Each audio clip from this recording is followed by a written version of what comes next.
तो आज हम एक बहुत ही कमाल की किताब पर बात करने वाले हैं। रॉबर्ट सियाल्डीनी की influence, the psychology of persuasion. हाँ, और ये एक बहुत ही बुनियादी सवाल उठाती है। बिल्कुल, कि लोग आखिर हाँ क्यों कह देते हैं, कभी कभी तो ऐसी चीज़ों के लिए भी जिन पर उन्हें शायद बाद में पछतावा होता हो। सही कहा।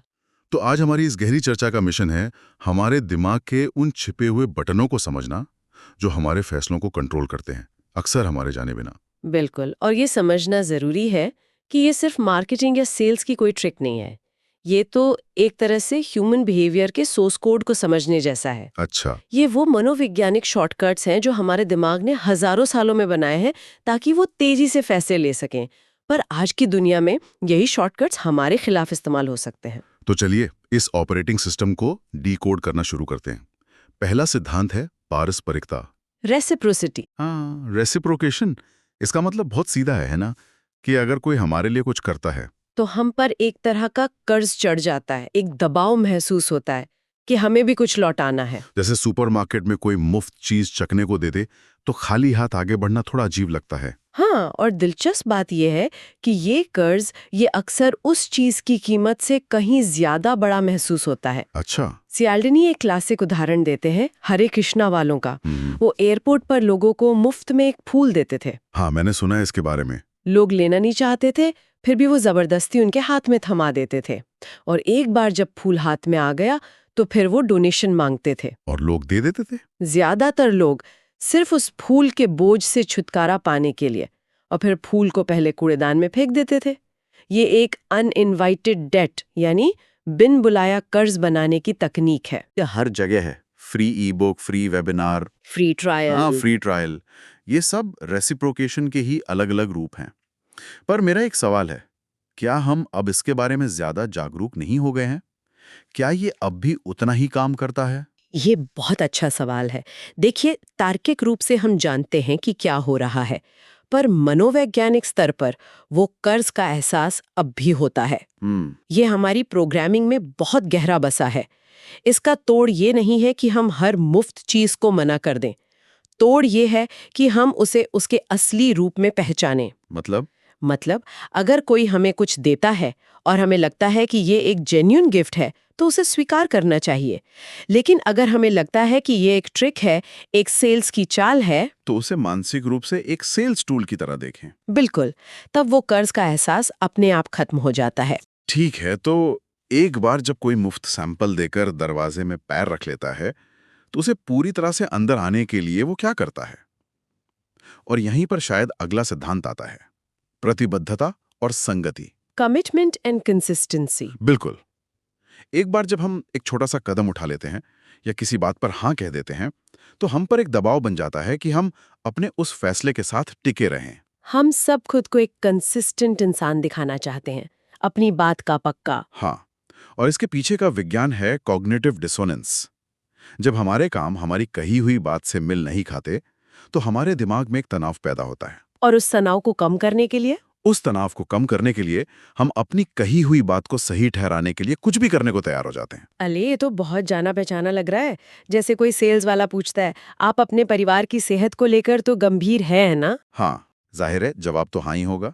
और बस उसी एक हाँ के बाद वो आपको एक महंगा वाटर प्यूरिफायर बेचने की तरफ बढ़ जाता है, क्योंकि आप पहले अपनी गंभीरता पर मोहर लगा चुके हैं। अब ना कहना मुश्किल हो जाता है। आपने बिल्कुल सही पकड़ा। इसे फुट इन द डोर तकनीक कहते हैं। एक छोटी हाँ से शुरुआत करो और फिर बड़ी हाँ अपने आप मिल जाएगी। एग्जैक्टली। और ये सिर्फ सेल्स में नहीं, हर जगह काम करता है। अगर आप चाहते हैं कि लोग किसी बड़े सामाजिक काम के लिए डोनेशन दें, तो पहले उनसे सिर्फ एक पिटीशन पर साइन करने को कहें। अच्छा। एक बार जब वो साइन करके खुद को उस मुद्दे से जोड़ लेते हैं, तो बाद में डोनेशन देने की संभावना कई गुना बढ़ जाती है, क्योंकि अब वो उस मुद्दे के प्रति कमिटेड हो चुके हैं। और ये दबाव शायद और भी बढ़ जाता होगा जब हम देखते हैं कि दूसरे लोग भी वही कर रहे हैं। और ये हमें हमारे तीसरे सिद्धांत पर लाता है, सामाजिक प्रमाण, सोशल प्रूफ। हाँ, सीधा सा फंडा है, अगर सब कर रहे हैं तो सही ही होगा। जब हम किसी चीज को लेकर अनिश्चित होते हैं तो हमारा दिमाग सबसे आसान रास्ता चुनता है, भीड़ का पीछा करो। हाँ, और इसमें एक बहुत ही दिलचस्प और खतरनाक पहलू भी है जिसे नेगेटिव सोशल प्रूफ कहते हैं। नेगेटिव सोशल प्रूफ, वो क्या है? मान लीजिए किसी नेशनल पार्क में एक बोर्ड लगा है, हर साल हजारों लोग यहाँ से कीमती पत्थर चुरा कर ले जाते हैं, जिससे पर्यावरण को नुकसान हो रहा है। ठीक है, तो ये तो लोगों को चोरी करने से रोकने के लिए है। इरादा तो यही है, लेकिन ये असल में चोरी को बढ़ावा देता है। 1 मिनट, क्या? ये तो उल्टा लग रहा है। ऐसा क्यों? क्योंकि हमारा दिमाग नैतिक संदेश को नजरअंदाज कर देता है और सिर्फ मुख्य जानकारी को पकड़ता है। हजारों लोग ऐसा करते हैं। अच्छा, तो संदेश ये जाता है कि ये एक नॉर्मल बिहेवियर है। बिल्कुल। इसकी बजाय अगर बोर्ड पर लिखा हो, यहाँ आने वाले 95% यात्री पर्यावरण की रक्षा करते हैं और कुछ भी उठाकर नहीं ले जाते, तो ये एक पॉजिटिव सोशल प्रूफ बनाता है। और लोग उस 95% का हिस्सा बनना चाहते हैं। हाँ, होटलों में तौलिए दोबारा इस्तेमाल करवाने के लिए यही ट्रिक अपनाई जाती है। वाह, ये तो कमाल की बात है। मतलब सिर्फ ये नहीं कि दूसरे क्या कर रहे हैं, बल्कि ये भी मायने रखता है कि उस जानकारी को कैसे पेश किया जा रहा है। सही। ये भीड़ के साथ चलने वाली बात तो समझ आती है, लेकिन क्या होता है जब भीड़ में कोई ऐसा हो जिसे हम व्यक्तिगत तौर पर पसंद करते हैं? ये हमें हमारे चौथे सिद्धांत यानी पसंद या लाइकिंग की ओर ले जाता है। बिल्कुल, हम उन लोगों को हाँ कहने की ज्यादा संभावना रखते हैं जिन्हें हम पसंद करते हैं। और पसंद बढ़ाने के कई कारक हैं: शारीरिक आकर्षण, समानता, हाँ, जो लोग हमारी तरह दिखते हैं, सोचते हैं। तारीफें और फेमिलियरिटी, मतलब जिन चेहरों को हम बार बार देखते हैं उन पे भरोसा करने लगते हैं। इसका सबसे क्लासिक उदाहरण है टपरवेयर पार्टी। बिल्कुल सही। हाँ, जहां आप एक कंपनी से नहीं बल्कि अपनी दोस्त से खरीद रहे होते हैं, तो आप पर एक सामाजिक दबाव होता है कि आप अपनी दोस्त के लिए कुछ खरीदें। एग्जैक्टली। आप उस प्रोडक्ट के लिए हाँ नहीं कह रहे हैं, आप उस रिश्ते के लिए हाँ कह रहे हैं। यहाँ किताब की एक लाइन बहुत जरूरी है, प्यार भरी हेरफेर भी हेरफेर होती है। लेकिन मेरा एक सवाल है आपसे, क्या ये तब भी काम करता है जब हमें पता हो कि कोई हमारी तारीफ सिर्फ अपना काम निकलवाने के लिए कर रहा है? क्या हमारा दिमाग इतना भोला है? मुझे लगता है हाँ, शायद एक हिस्सा जानता है कि ये चापलूसी है, लेकिन हमारा ईगो फिर भी उसे सुनना पसंद करता है। एक अच्छा कॉम्प्लीमेंट हमारे डिफेंस को थोड़ा नीचे कर ही देता है, भले ही वो कितना भी बनावटी क्यों ना हो। बिल्कुल सही। हम तारीफ के लिए इतने भूखे होते हैं कि हम अक्सर उसके पीछे के इरादे को नजरअंदाज कर देते हैं। और पसंद का ये सिद्धांत शक्तिशाली है, लेकिन ये उस सिद्धांत के सामने कुछ भी नहीं है जो हमें आंख बंद करके बात मानने पर मजबूर कर सकता है। अधिकार, अथॉरिटी। इसके उदाहरण तो हर जगह हैं। हम डॉक्टर की प्रिस्क्रिप्शन पर सवाल नहीं उठाते, पुलिस के निर्देशों का पालन करते हैं, या किसी विशेषज्ञ की राय को पत्थर की लकीर मान लेते हैं। हाँ, ये सिर्फ ज्ञान के बारे में नहीं है, ये पद, टाइटल और यूनिफॉर्म से जुड़े प्रतीकों के बारे में है।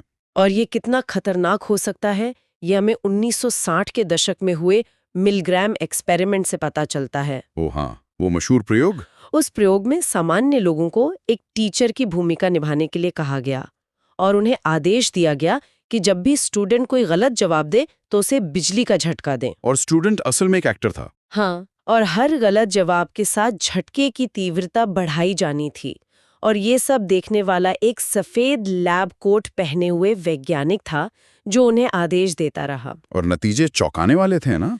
चौंकाने से भी ज्यादातर लोग नैतिक रूप से परेशान होने के बावजूद उस वैज्ञानिक के आदेश पर अधिकतम वोल्टेज तक के झटके देते रहे। सिर्फ इसलिए क्योंकि एक अथॉरिटी फिगर ने उन्हें ऐसा करने के लिए कहा था। हाँ, ये दिखाता है कि एक यूनिफॉर्म या एक टाइटल का हमारे व्यवहार पर कितना गहरा असर होता है। आज की दुनिया में ये यूनिफॉर्म डॉक्टर, प्रोफेसर या सीईओ जैसे टाइटल्स का रूप ले लेती है और हम उनकी बातों पर आसानी से विश्वास कर लेते हैं। इसीलिए किताब हमें चेतावनी देती है, विशेषज्ञों का सम्मान करें लेकिन तथ्यों की पुष्टि करें। सही बात है। ठीक है, अब आते हैं छठे और शायद उस मनोवैज्ञानिक तरकीब पर जिसे मैं हर ऑनलाइन शॉपिंग साइट पर देखता हूँ। कमी, स्केर्सिटी। हाँ, only 2 seats left at this price, limited edition, sale ends tonight. ये इतना असरदार क्यों है? क्योंकि इंसानी दिमाग किसी चीज को पाने की खुशी से ज्यादा उसे खोने के डर से प्रेरित होता है। इसे लॉस अवर्जन कहते हैं। Loss aversion. जब हमें बताया जाता है कि कोई चीज दुर्लभ है या कोई अवसर हाथ से निकलने वाला है, तो हमारी सोचने समझने की क्षमता एक तरह से बंद हो जाती है। हमारे अंदर एक तात्कालिकता, एक अर्जेंसी पैदा होती है। हम सोचने के बजाय प्रतिक्रिया करने लगते हैं। ये तो आजकल की हाइप कल्चर का पूरा आधार है। जैसे सुप्रीम की टी-शर्ट्स या लिमिटेड एडिशन स्नीकर्स, लोग घंटों लाइन में लगते हैं, असल कीमत से 10 गुना ज्यादा पैसे देते हैं। क्या वो प्रोडक्ट वाकई उतना अच्छा होता है? ज्यादातर मामलों में नहीं। लोग प्रोडक्ट नहीं खरीद रहे होते, वो उसकी एक्सक्लूसिविटी खरीद रहे होते हैं, उसे पाने का अधिकार जो दूसरों को नहीं मिला। और यहाँ स्केर्सिटी का सिद्धांत सोशल प्रूफ के साथ मिलकर काम करता है। बिल्कुल। जब आप देखते हैं कि हजारों लोग एक दुर्लभ चीज के लिए पागल हैं, तो आपके दिमाग को लगता है कि वो चीज जरूर बहुत कीमती होगी। तो इसका तोड़ क्या है? इसका सबसे अच्छा तोड़ है एक पल रुकना। जब भी आपको वो अभी नहीं तो कभी नहीं वाली घबराहट महसूस हो, तो खुद से पूछें, क्या मुझे ये चीज इसलिए चाहिए क्योंकि ये वाकई मेरे काम की है, या सिर्फ इसलिए क्योंकि ये खत्म होने वाली है? ये छोटा सा ब्रेक आपके तर्क संगत दिमाग को फिर से चालू कर सकता है। बिल्कुल। तो इन सभी 6 सिद्धांतों को एक साथ देखें तो ये एक तरह का यूजर मैनुअल है हमारे दिमाग के लिए। किताब का निचोड़ यही लगता है कि ये हमें एक दो धारी तलवार देती है। एक तरफ ये हमें सिखाती है कि कैसे नैतिक रूप से दूसरों को प्रभावित किया जाए, और दूसरी तरफ ये हमें एक ढाल देती है ताकि हम दूसरों की हेरफेर से खुद को बचा सके। बिल्कुल, ये सिर्फ कुछ ट्रिक्स का कलेक्शन नहीं है, यह मानवीय संपर्क को समझने का एक पूरा ढांचा है।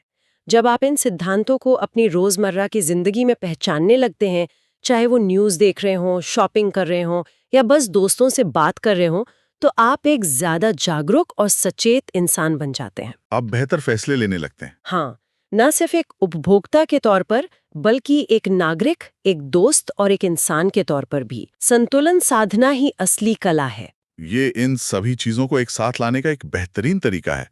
ये सिर्फ न कहना सीखने के बारे में नहीं है, बल्कि ये जानने के बारे में है कि आप हाँ क्यों कह रहे हैं। और इसी सोच के साथ मैं श्रोता के लिए एक सवाल छोड़ना चाहूंगी। हमने प्रभाव के इन 6 सिद्धांतों की अलग-अलग बात की, लेकिन असल जिंदगी में ये अक्सर एक साथ काम करते हैं और कभी-कभी एक दूसरे से टकराते भी हैं। दिलचस्प। तो सोचिए, अगर कोई ऐसा व्यक्ति जिसे आप बहुत पसंद करते हैं, लाइकिंग का सिद्धांत, आपको कोई ऐसी सलाह दे जो उस क्षेत्र के विशेषज्ञों की राय, अथॉरिटी का सिद्धांत के बिल्कुल खिलाफ हो, तो कौन सा सिद्धांत जीतेगा? और ऐसी स्थिति में किसी व्यक्ति का चुनाव उसके अपने मूल्यों और प्राथमिकताओं के बारे में क्या बताता है?